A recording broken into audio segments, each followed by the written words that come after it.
physical therapist. I want to have a video to show how to do range of motion with Andy here. So that's the purpose here, to run through things. This whole process with range of motion might take 15 or 20 minutes, but I'm going to do it all in 5 minutes just to show you what should be done. So the biggest tightness that he has Okay, sorry.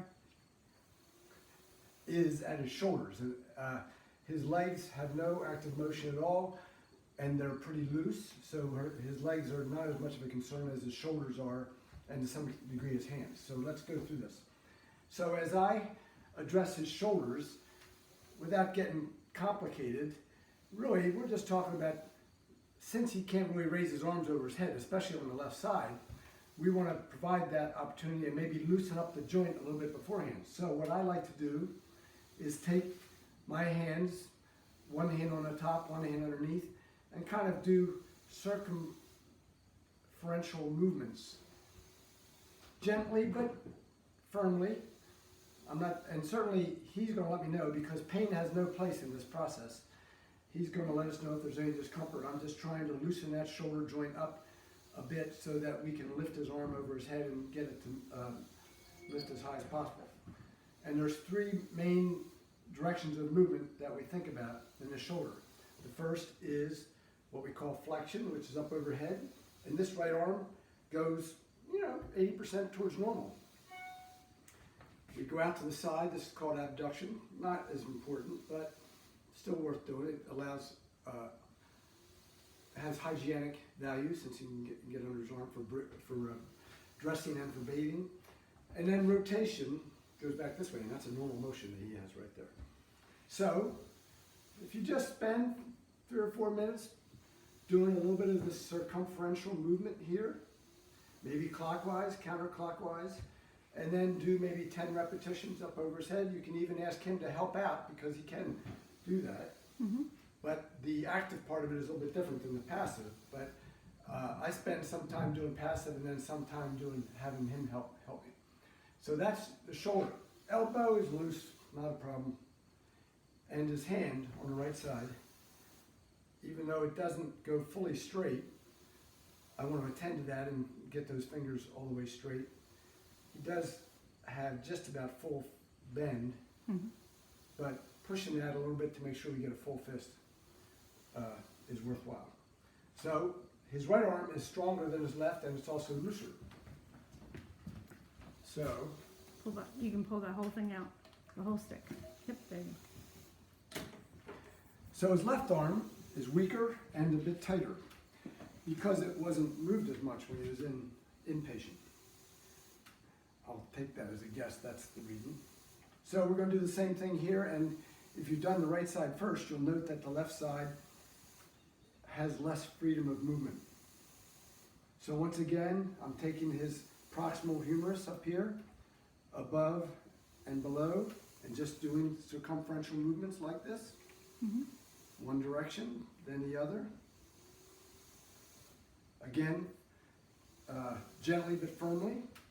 He'll let us know with a nasty look on his face if it hurts at all, but there's no need for pain. We're just trying to gain as much pain-free motion as we can. I'll go back and do this longer later, but just for the purpose of this demonstration, I'm going to show you now his left arm only goes up to about 90 degrees of flexion there. Mm-hmm. So we're going to work that 10 times or so with a little bit of pressure, but not much. Then we'll do out to the side, doesn't go quite as far, but that's adequate for hygiene, so we want to make sure we maintain that at least if we don't gain some more. And then this external rotation, he has pretty good motion in that direction. Don't worry too much about internal rotation because it comes naturally. Okay, I didn't mention something on the other side that I should have. Let's talk about this motion reaching across his body here. So I should have done that on the right side as well. Right. So it's not that stiff, but it's a normal motion that we should address a little bit. Okay? Mm-hmm. Again, on the elbow, his elbow on the left side is normal. Maybe a little bit tight here towards the bend, so we want to pay a little bit of attention to that. And then his fingers, since he doesn't have much as much normal function in his fingers. He does have tightness, so he needs a little bit of stretching to his fingers into a fist. Not too much, but I guess I feel like we hopefully at some point can get his fingertips to come to his palm here. And you have 3 joints in your finger. We can address all of them at once there. Mhm. Okay. His straightening is actually his fingers straighten a little bit better on the left than they do on the right. So who knows why that is? Okay. So that's the arm. Again, I'll come back and spend more time on this in a minute, but I just want to get the idea across. His legs are much looser. In fact, they're hyper flexible. So I'll use his right leg as the example. You have to take this out of the way first. You should be able to flex his hip right up to near his chest. It doesn't need to go any further than that, but that's normal motion. Mhm. Abduction out to the side. He has normal flexibility there, and that's comfortable, I think. A little bit of a hamstring stretch is appropriate, so we just have his knee straight and lift his leg up, and he feels a little bit of a stretch in the back of his thigh with that. And then rotation of his hip. He's pretty flexible, so actually he likes this position sometimes, so he can stretch that himself.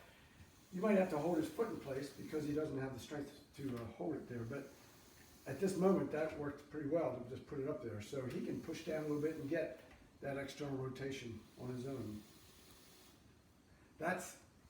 I couldn't do that, so that's very good motion. And then that has implications for hygiene, bathing, dressing. This is less so, but this is normal internal rotation motion. His knee flexes and extends normally. His ankle, somebody who's not ambulatory, you always worry about heel cord tightness. So you want to make sure that with his knee straight, reduce some pressure on the ball of his foot to get his foot to flex up into that position. Hold it for about 30 seconds or so to make sure that we get a good stretch on that. And then working in and out. He has pretty normal motion there. It doesn't hurt just to do a little bit of motion inward and outward. And even his toes can stand a little bit of overstretch to his into extension and flexion, just to make sure that he maintains normal range of motion. His legs are pretty much the same, right and left, so I'm not going to go over that just because you can apply the same ideas there. But that's it. Andy will let me know if we have an addendum here. Thank you.